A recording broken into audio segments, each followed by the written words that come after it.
Hello students, welcome back to next topic moisture, nami. When water evaporates from land and different water bodies, it becomes water vapor. जब land से या different water bodies से जब water का evaporation होता है, जलवाष्प होता है पृथ्वी से या वाटर बॉडी जैसे पोंड हो गया, ओशन, रिवर हो गया, लेक्स हो गया, ये वाटर बॉडीज़ हैं जहाँ से इवेपरेशन जलवाष्प जब होता है इट बिकम्स वाटर वेपर। तो इवेपरेशन के बाद ये वाटर वेपर बन जाता है। Moisture in the air at any time is known as humidity. किसी भी समय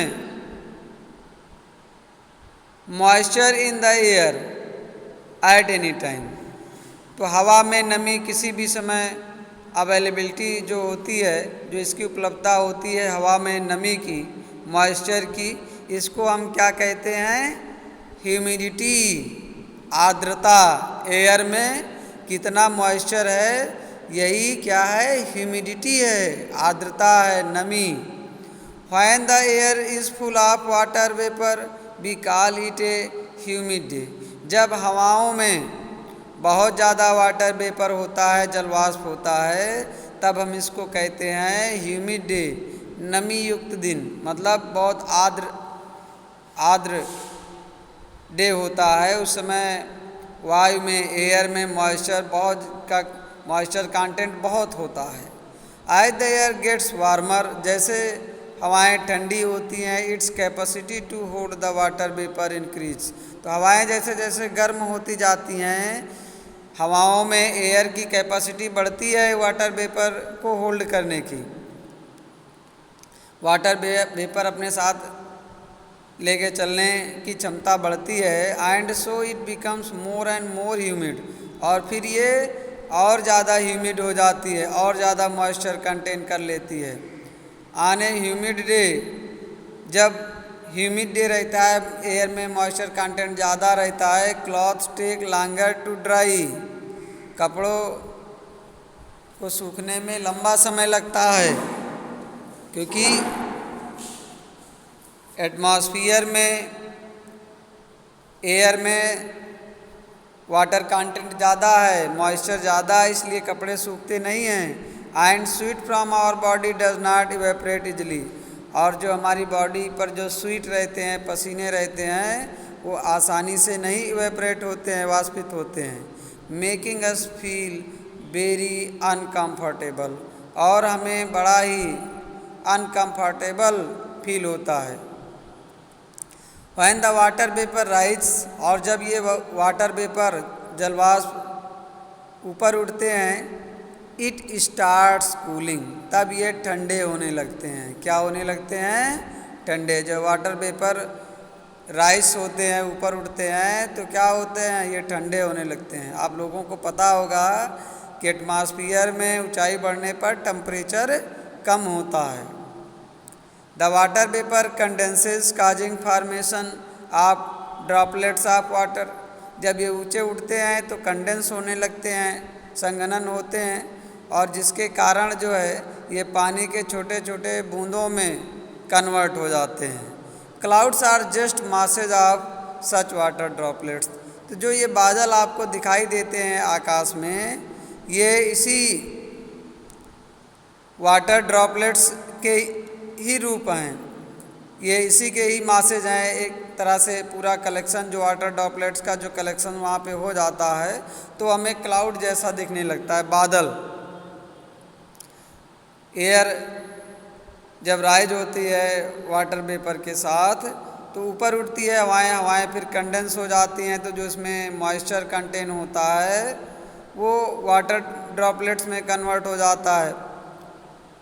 when these droplets of water becomes too heavy, और जब ये वाटर ड्रॉपलेट जो छोटी छोटी बूंदें हैं ये थोड़ा बड़ी हो जाती हैं, to float in the air, हवाओं में तैरने लगती हैं, then they come down as precipitation, और फिर ये प्रीसिपिटेशन नमी के रूप में या बारिश के रूप में ये जब वाटर ड्रॉपलेट्स हैवी हो जाएगा, बड़ा हो जाएगा, तो बारिश के रूप में नीचे गिरने लगता है।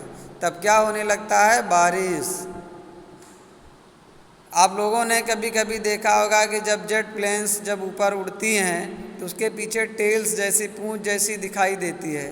तो हमें लगता है कि आप लोग यही सपोज करते होंगे कि ये धुआं छोड़ते जा रही है, लेकिन ऐसा नहीं है।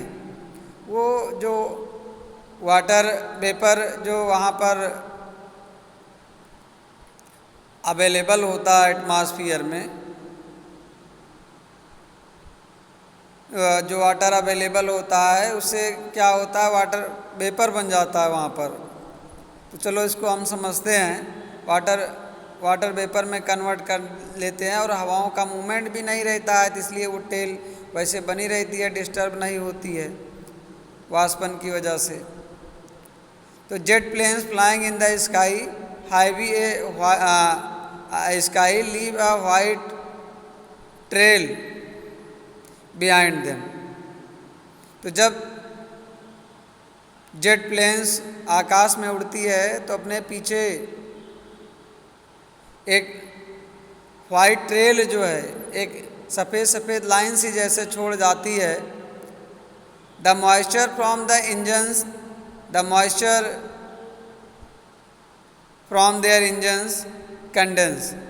जो मॉइस्चर वहाँ एटमॉस्फेयर में रहता है उसके इंजन के जब टच में आता है तो वो कंडेंस हो जाता है, संघनित हो जाता है। We see trail of this condense moisture for some time. और यही जो ट्रेल्स है, जब ये कंडेंस हो जाता है इसका मॉइस्चर, तो हम कुछ समय के लिए इसको हम देख पाते हैं। When there is no air movement to disturb it, और वहाँ ऊपर कोई हवा भी नहीं होती कि उसको डिस्टर्ब करे। Precipitation that comes down to the earth in liquid form is called rain. और यही प्रीसिपिटेशन जो पृथ्वी पर बड़े बड़े बूंदों के रूप में जो आकर गिरने लगती है, इसी को हम क्या कहते हैं? रेन, बारिश। Precipitation that comes down to the earth in liquid form में इज कॉल्ड रेन। तो आप लोग क्वेश्चन बनाकर नोट कर सकते हैं, what is rain. I suppose you have note down already.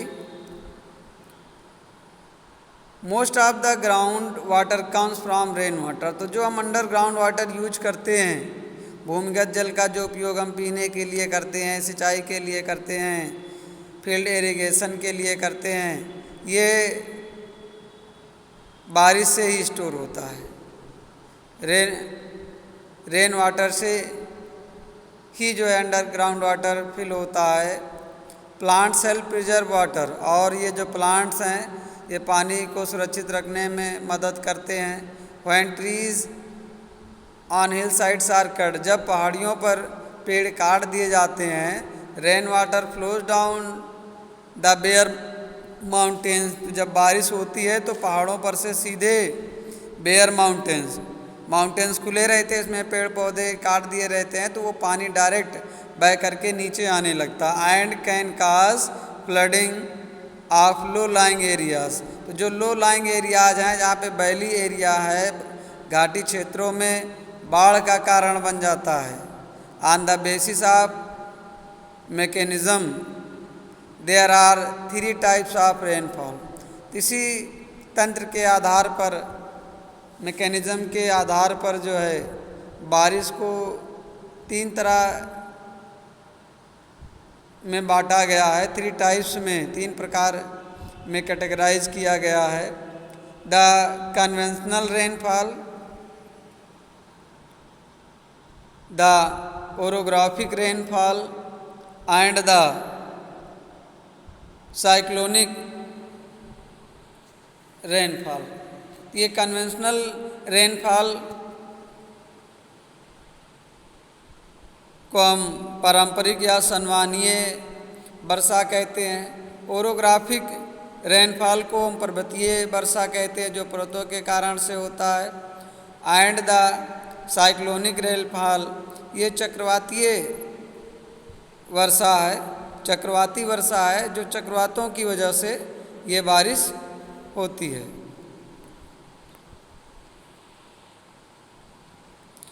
Rainfall is very important for the survival of plants and animals. तो पेड़ पौधों और जानवरों को जीवित रहने के लिए बारिश बहुत महत्वपूर्ण है। It brings fresh water to the earth surface. बारिश की वजह से ही पृथ्वी के धरातल पर फ्रेश वाटर आता है, और जो अंडरग्राउंड सोर्स में स्टोर होता है। If rain fall is less, अगर बारिश कम होती है, वाटर स्केर्सिटी, जल का अभाव होता है, एंड ड्राट अगर, और क्या पड़ता है, सूखा पड़ता है।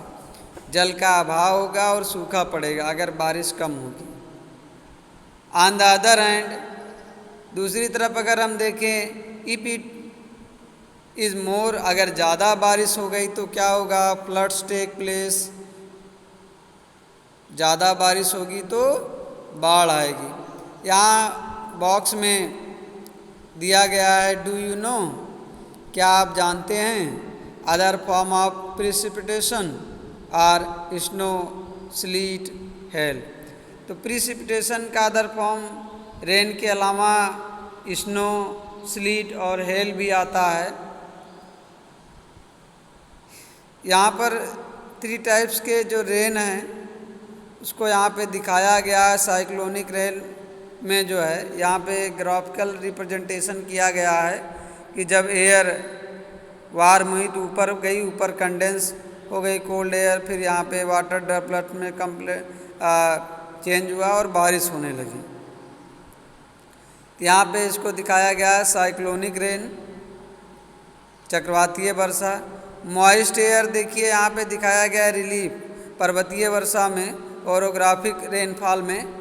मॉइस्ट एयर, नमी युक्त हवाएं जब जा रही हैं, गुजर रही हैं, तो किसी पहाड़ी से, पहाड़ी क्योंकि ऊंच होती है, ऊंचाई पर होती है, तो वो टकरा गई, वो हवाएं जैसे ऊपर उठने लगी क्रॉस करने के लिए, तो ऊपर उठने पर जब ये कंडेंस हो गई, तो जैसे ही कंडेंस हुआ वो पानी के बूंदों के रूप में कन्वर्ट हो गया और वो बारिश का रूप धारण कर ली।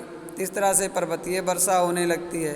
यहाँ पर देखिए कन्वेंशनल रेन है, यहाँ पे वार्म एयर ऊपर उठी, उसके बाद कंडेंस हो गई, कंडेंस होने के बाद वाटर ड्रॉपलेट में कन्वर्ट हो गई, फिर ये थोड़ा और हैवी ड्रॉप जब हुए वाटर के, तब ये बारिश के रूप में नीचे गिरने लगी। इस तरह से कन्वेंशनल रेनफॉल होने लगी। Thank you students.